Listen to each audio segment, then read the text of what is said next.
saya merasa terhormat. Bukan Banten yang memerlukan kami, tapi kami yang memerlukan Banten. Banten adalah pintu gerbang arus manusia, barang, jasa, dan simpul ekonomi. Bahkan di masa lalu, pusat peredaran daripada dan penyebaran agama Islam di Nusantara. Hari ini saya mengatakan seorang Aguan dan Antoni Salim serta kroni-kroninya sudah kurang ajar ya terhadap bumi Banten ini. Mereka harus Allahu Akbar. Mereka harus mengetahui Banten itu sendiri, kalau tidak salah, kalau saya salah mohon dikoreksi, adalah berasal dari kata yang bermakna bantahan. Bantahan itu berujung kepada suatu perjuangan di masa lalu di mana Banten memperjuangkan negara kesatuan Republik Indonesia ini dengan berkonfrontasi kepada penjajah. Jadi tidak pernah tunduk kepada penjajah.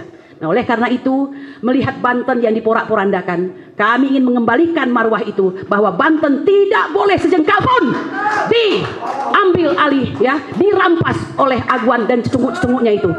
Kami tidak membenci Cina, Bapak Ibu sekalian ya, karena saya banyak bergaul dengan orang Cina.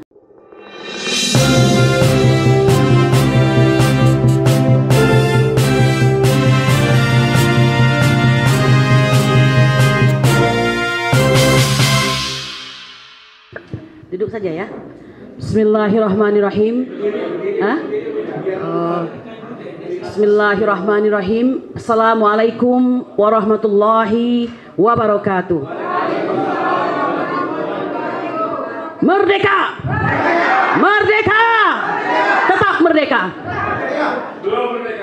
Belum merdeka ya. Dan wajib terus mempertahankan kemerdekaan yang telah disumbangkan oleh para founding father ya, founding parent terhadap Indonesia pada tanggal 17 Agustus 1945.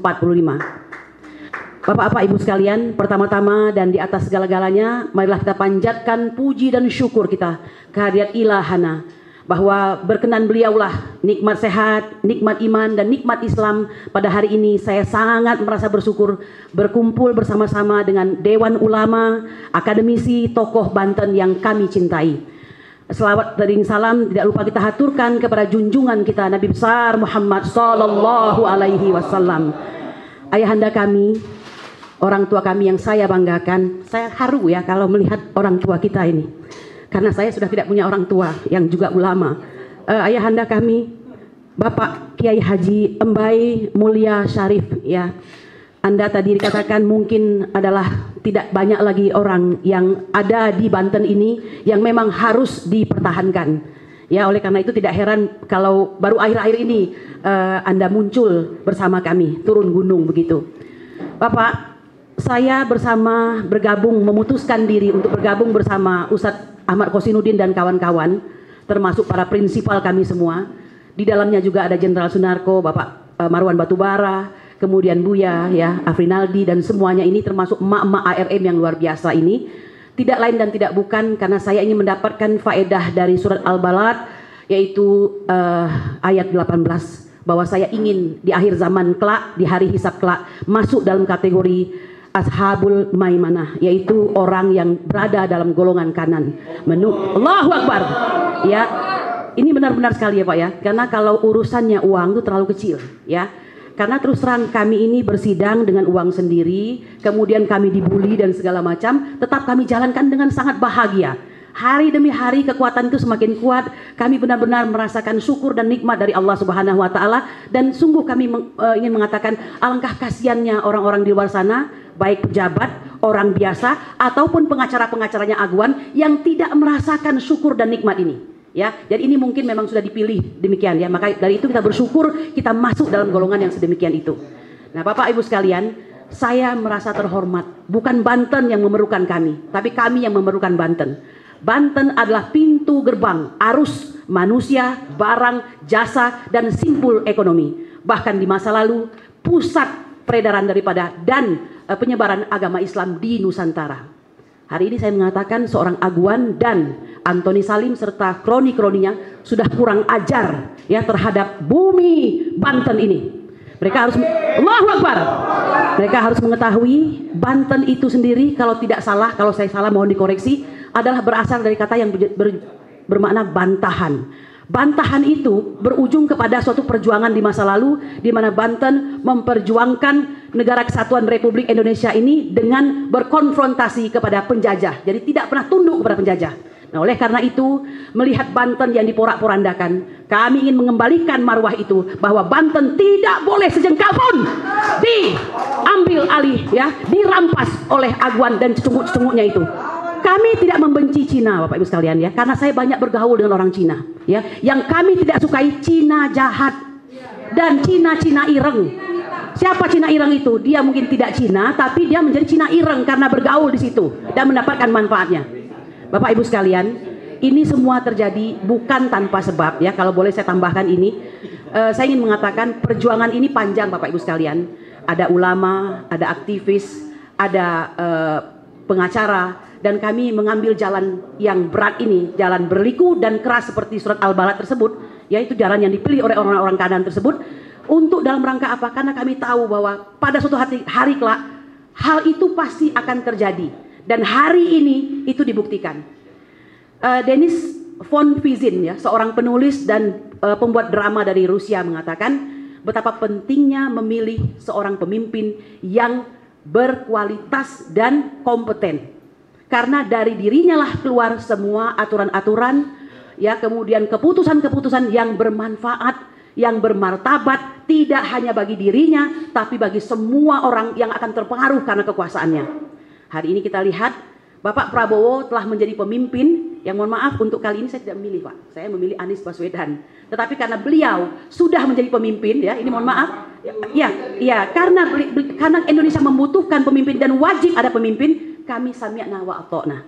Dengan catatan, Pak, monggo Pak dilihat kiri, kanan, depan, belakang, apa kekurangan-kekurangan yang sudah terjadi. So this is your time. Anda punya waktu itu. Maka selamatkanlah bangsa ini, ya. Karena kita ini memang porak-poranda, Pak. Mengenai China, saya tambahkan sedikit, tidak sedikit pun terbesit kebencian. Tapi Anda sebagai pendatang harus tahu diri, ya. Oleh karena itu jangan heran Sultan Hamengkubuwono, ya, dengan kebijakannya melalui instruksi Gubernur Daerah Istimewa Yogyakarta, ya, itu di dalam instruksi nomor K.898 garing, ya, A garing 1 Romawi garing 75 tidak memperbolehkan kepemilikan tanah kepada non pribumi, utamanya adalah Cina. Ini clear sekali, Bapak Ibu sekalian. Mengapa demikian? Karena ada peristiwa, ya, ada pengalaman buruk pada waktu itu. Nah, oleh karena itu mohon maaf, jika Sultan yang mulia tersebut bisa menerapkan hal tersebut, maka kami minta kepada pemimpin kami pada hari ini, jika telah melihat betapa daerah-daerah ini secara seperti dikatakan Bapak dosen tadi, ya, pelan-pelan telah dikuasai, Jawa Timur, Rempang, kemudian pesisir Jawa, ya, semua sudah berusaha untuk dikuasai. Kalau begitu kembalilah kepada pasal 33. Pak Prabowo memiliki ornamen, memiliki alat untuk mempersatukan itu dan membubarkan itu semua. Pasal 33, 1, 2, dan 3. Ya, di mana diantara yang mengatakan bahwa perekonomian disusun sebagai usaha bersama berdasarkan asas kekeluargaan, bukan keluarganya Jokowi, ya, bukan keluarganya siapa lagi, Luhut Binsar Panjaitan, bukan, keluarga bangsa Indonesia, Pak. Kemudian bumi, air, dan kekayaan yang berada di dalamnya itu dikuasai negara, dipergunakan untuk siapa? Untuk rakyat, bukan untuk oligarki. Siapa kau? Ya kan? Siapa kau? Ini saya luar biasa ingin mengatakan, kita ini kaya, Pak, serpihan surga jatuh di bumi ini. Tetapi lihatlah rakyat ini, masih ada nenek-nenek tua yang makan daun singkong, ya. Anda bagaimana menghadapi Allah kelak jika Anda menjadi pemimpin yang demikian, ya? Nah, inilah Bapak, mungkin ya kesannya, ini saya orang daerah, Pak. Ayah saya orang Rejang Lebong, tepatnya Bengkulu. Jadi memang tradisi kami ini mirip-mirip dengan Banten. Kami punya bahasa sendiri, punya huruf sendiri, begitu ya. Merupakan Melayu paling tua di Sumatera. Jadi kadang-kadang jiwa itu, maungnya itu keluar begitu, dan tidak sudi melihat negara ini hancur lebur begitu. Ya, Allahu Akbar. Ini Bapak-bapak Ibu sekalian, ya mohon maaf kalau terbawa ya. Kita tidak gampang untuk bertemu dan bersua. Saya ingin mengatakan bahwa inilah waktunya Pak berbuat sesuatu. Sayang Bapak yang satu tadi harus meninggalkan ruangan. Beliau tadi benar mengatakan harus didapat satu hal dalam pertemuan ini. Dan menurut saya perlawanan. Tidak ada lagi yang lain Pak. Mohon maaf ya. Menteri ATR BPN itu seperti sebuah karnaval, harus jadi pahlawan, ya, harus ada jadi kambing hitam. Tapi lihat hasilnya, apakah semua itu tuntas? Konon saya mendapatkan sebuah video, pelan-pelan sudah mulai lagi ada itu katanya bambu-bambu untuk dipasangkan kembali. Jadi jangan memperlakukan rakyat seperti itu. Kita ini tidak bodoh, kita hanya tidak mempunyai kekuasaan, ya kan? Nah, oleh karena itu Bapak Ibu sekalian, saya menghimbau mereka yang berdiri di atas sana, kau merasakan nikmatnya dunia ini hanya sampai tenggorokan. Setelah lewat dari situ semuanya menjadi kotoran, ya kan? Betul. Jadi bagaimana ini? Maka menurut saya yang harus dilakukan adalah, kadang kita punya Yusril Iza Mahendra di kabinet, ya kan? Itu orang-orang hebat semua. Kemana suara mereka sekarang? Yusril Iza Mahendra, Menkumham sekarang kan? Harusnya berusaha lah bagaimana menegakkan hukum ini. Ternyata tidak. Jadi akhirnya yang terjadi inilah Pak, keadilan jalanan. Yang bisa kami lakukan di pengadilan, kami di pengadilan, ya. Saat aksi kami harus lakukan aksi, hanya itu. Tapi sampai kapan perjuangan ini? Nah, oleh karena itu, di bawah pengawasan dan pantauan ayahanda kami Kiai Haji Embai Mulya Syarif, kami melihat ini ada sebuah kemajuan yang luar biasa. Kami minta ayahanda memimpin kami semua, selain mendoakan pada malam-malam yang hening dalam doa Anda yang sangat khusyuk bahwa negeri ini harus diselamatkan, Pak. Saya memang hanya pengacara, tapi insya Allah jiwa saya adalah maung Banten di dalamnya. Subhanarabbika rabbil izzati amma yasifun, wassalamu alal mursalin walhamdulillahi rabbil alamin. Merdeka!